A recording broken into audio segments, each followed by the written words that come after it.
Good morning, everybody. Welcome to the Mayor's Monday Message for November 22nd, 2021. It is very nice to be back. I had a great time with my daughter down in South Carolina for a little bit, so I got to get away. And now we're back on a Monday and ready to get to work. So the first thing I want to do is talk about the ARPA funding. And it seems like there's been some confusion out there, or a lot of people that don't exactly know what they're talking about it. So I wanted to make sure that I really got down into the details of what this means for the city of York and what has been done. So the city of York, well, first of all, Congress and President Biden approved a large package of funding to make up for the losses that cities have suffered, actually communities across the country have suffered due to the COVID pandemic. And within that, generally, the money is first supposed to go towards making up for lost revenues that cities had, so that because we did lose money during COVID, just like most businesses, and we have to pay for the police, the fire, the roads, all these things. So some of that money then gets put into the city's budget to make up for budget losses that we incurred. After that, the money is meant to be used for community upgrades, whether it is for sewer systems or water systems or broadband, or for community infrastructure like neighborhoods and things like that, job creation to help those most impacted recover. And so there are 66 categories of things in that the money can be used for. And so basically, after the Treasury and Congress and the President did their work, they determined the city is going to get about $35.6 million from this money. Likely about half of it, somewhere around half of it, will go back to make up for the losses that the city had, leaving $15 to $20 million approximately. And I don't have time to get into the details of why we don't know those exact amounts yet, but we're still learning about how, new regulations just came out the other day on how this money is meant to be spent and regulated. So we're still working through this process with Washington. But you can assume that there's about 15 million at least that we will be deploying into the community. So that money goes to the administration. It basically goes to me. And then I decide how to spend it. I could do that. Or I could, and then it goes to council for them to oversee and be the check and balance and approve of whether or not they think the way that I budgeted it is appropriate. So it's basically the mayor and the council that make the decisions of how this money is going to be spent. However, I wanted to make sure that we didn't spend money without getting into or without finding out what the community felt they really needed. So we did perform a thorough survey where 590 adults responded here in the city of York, giving us a very confident survey. If you know anything about surveys, that's a 95% confidence survey. So, if you got a 95% in school, you got an A. So this is an A grade survey. And folks then told us mostly they wanted us to put it towards violence reduction, assistance to the victims of violence, behavioral health counselors to assist police when they're interacting, a lot of stuff on the criminal front or on reducing crimes, but also promoting healthy environments for children, addressing homelessness, and things like that. So after we had the survey completed, I put together a group, an advisory group, made up of folks that you'll recognize a lot of their names. Some of them are from elected officials, some of them are community leaders, some of them are community business people, but all folks with strong ties to York City. So that was that advisory group was made up of Harry Colon of the Underground, Alice Ann Frost, the city controller, myself, State Representative Carol Hill Evans, Pastor Joan Maruskin, School Board Member Tanya Thompson Morgan, Councilman Lou Rivera, Joyce Santiago, active in the housing advocacy, Jules Tolbert, a businessman and involved in a lot of nonprofits and business improvement efforts in the city. Madeline Torres Ocasio from the York City School District, Councilwoman Edwina Washington, and former Vice President of the Council, Vicki Washington. So those are the folks that got together, the 12 of us, and we went through 132 applications where people asked for $69 million worth of funding. About 48 of those applications came from within the city, so things that the city was looking to do, but they really fell under the ARPA guidelines. So things like violence intervention. And then about 80 or 90 some, right around 90 of the applications, wait, I gotta do the numbers here.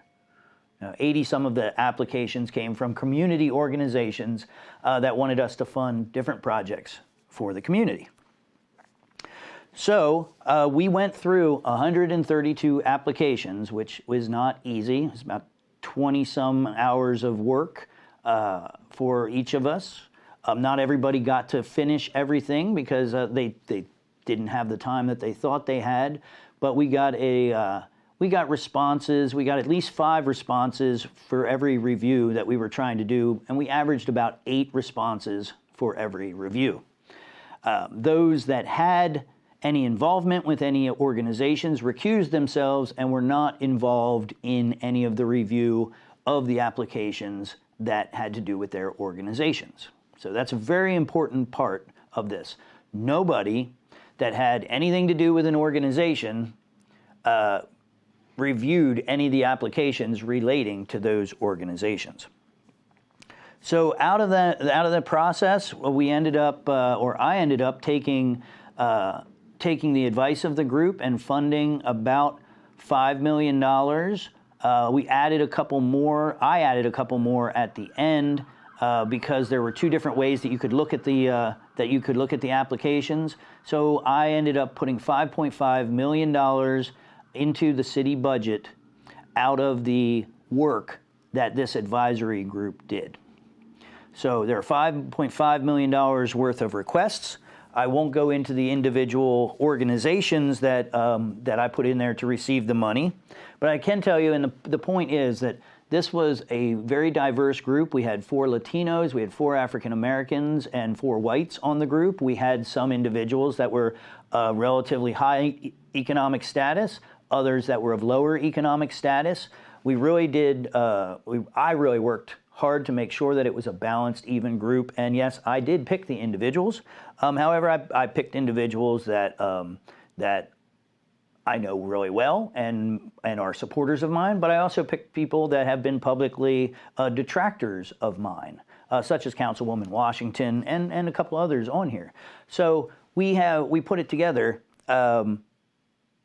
in what I think is about the best group that you could ask for here in the city of York. So the group finally, and again, we had $69 million worth of requests. We had 5, we ended up giving out about $5.5 million. So there are going to be a lot of folks out there that I understand they're not that happy because they didn't get their money, but that's how grant processes work. That's what you get. You apply, you try and get it, and then we give out as much as we have. And actually, I gave out 10% more than I said that we were going to give out. So we gave out about $5.5 million. So $1 million of that went to the very first priority that came from the surveys, which was community violence intervention programs to prevent violence and mitigate the increase of violence during the pandemic. That was $1 million went to that.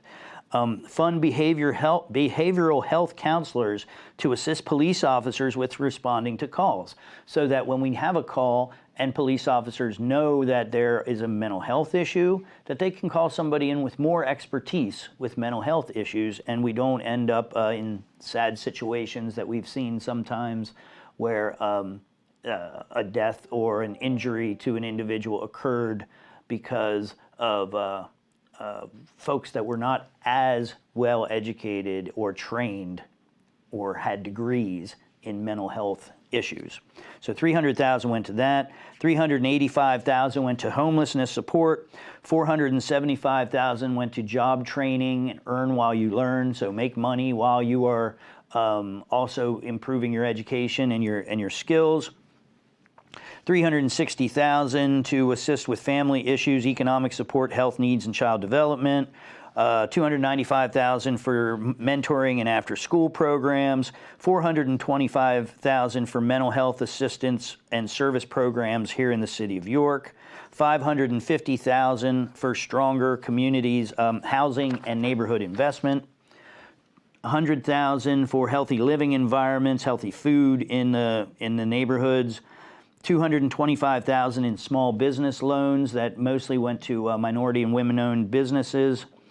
$125,000 to help those returning from incarceration, $45,000 for other assistance to households, $260,000 to address disparities in public health outcomes, $285,000 for the city parks to improve the parks, and then an additional $365,000 in general public safety, another $180,000 in economic impacts, and $41,000 to improve the efficiency and customer service here at City Hall.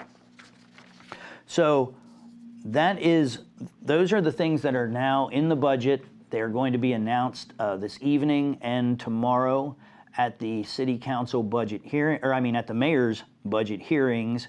And then next week, November 30th, on Tuesday, they will be introduced to City Council during the budget presentation. Then City Council can vote to accept the recommendations of the mayor, or if they have enough votes, they can remove the recommendations of the mayor. So that is the whole process. It has been very straightforward. In some cities, mayors have not gone through this lengthy process, or county commissioners or supervisors. They haven't gone through this process to really take in the public's opinion. I'm very proud of our process. I want to thank all of the people that have participated, either in the surveys or on the advisory group.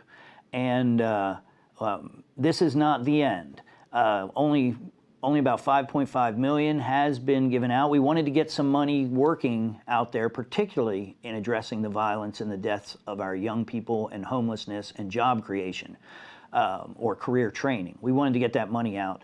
There's probably going to be about at least 10 million more coming out over the next couple of years, and those that did not get money this time, I encourage them to contact us and work on your applications so that you have a better application the next time it comes through, likely in the April or May time period is what we're looking at.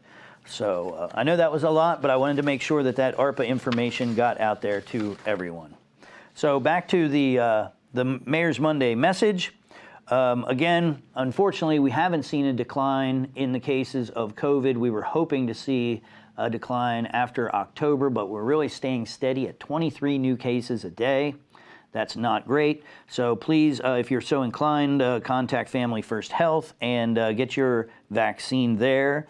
Also, young people can contact the York City Bureau of Health Clinic at 435 West Philadelphia Street. Please call ahead of time at 717-849-2299 to get your vaccine there. Also, we have the monthly Narcan distribution tomorrow at the same address, 435 West Philadelphia Street. Just heard a couple stories over the weekend where the Narcan really came in and saved some lives. And so this is something that's very, very easy for almost anyone to do, and it is available with a 15-minute training session. You could save somebody's life. So that's available at the York City Bureau of Health Clinic at 435 West Philadelphia Street. Still doing great work. The still relatively new Job Club down at 620 South George Street is now open Mondays through Fridays, 10 to 3, and our friend Harry O'Colone and others are there to assist you. You can catch him there on Facebook. I linked his Facebook page, or you can call 848-1808 to get assistance, not only with job training or job placement, but also with rental assistance, utilities, and things like that. Also, the White Rose Restaurant has now opened 7 days a week, and they are still hiring. They need well over 100 new employees. So if you are looking for work, and that's just one location. I mean, there's work everywhere right now. So it is the opportunity. They're hiring. You don't have to have any kind of kitchen experience, and a lot of places are like this. They're willing to hire you as long as you show up on time and you act appropriately. You will have a job. And a lot of folks are not taking into account criminal histories unless they specifically have to deal with the type of job, like they're not going to hire a bank robber in the bank, that kind of thing. But you know, it's a great opportunity, probably the best opportunity in modern history to get a job right now. And they can help you at the job club, or you can go straight to White Rose or go to their website and get hired there. All sorts of good stuff for Thanksgiving. Happy Thanksgiving, everybody. Second annual 21 Turkey Salute. Deep frying 21 turkeys over at the Union Lutheran Church, 1 to 6 p.m. on Wednesday. I was there at the first annual, and let me tell you, that deep fried turkey was delicious. So there's your information. 408 West Market Street is Union Lutheran Church, right across the street from the Penn Street Market. That's a great, great time on Wednesday. Saturday, all kinds of events. Light Up York is 5 to 8 p.m., and you can get free photos with the Santa and the Grinch, cookies and hot cocoa, artist village, kids carnival space, live music, and I will be reciting the traditional 'Twas a Night Before Christmas. So I hope you can make it out 5 to 8 p.m. I believe the actual lighting of the tree is at 6. And holiday markets at Market View Arts, right the next street over, 10 a.m. to 3 p.m. on Saturday. 37 West Philadelphia Street, so all sorts of local arts that you can get there. And then, of course, shopping local is the biggest thing that you can do to help rebuild our economy after COVID. It really is. There are local shops that are owned by local families that are supporting local kids. And those local families are going to reuse those dollars here in the community, and it's really a way to multiply your purchasing power right now. If you buy something from Amazon, that money leaves York City. If you buy something from a market vendor or from a small shop owner, that money is going to stay here, and it's going to be feeding families and supporting other businesses. So hopefully all season you will shop in York. But Small Business Saturday in downtown York is this Saturday from 8 a.m. to 10 p.m. And you can click on there for more details. So much good stuff going on here in the city. I was really, really, it's funny sometimes. You go away and then sometimes you miss vacation, but I was really excited to come back to York, and I'm glad I'm back, and we've got things up and running, and we're ready for the budget season and for the holiday season. And stay warm, and I hope to see you around the city of York. Have a good week.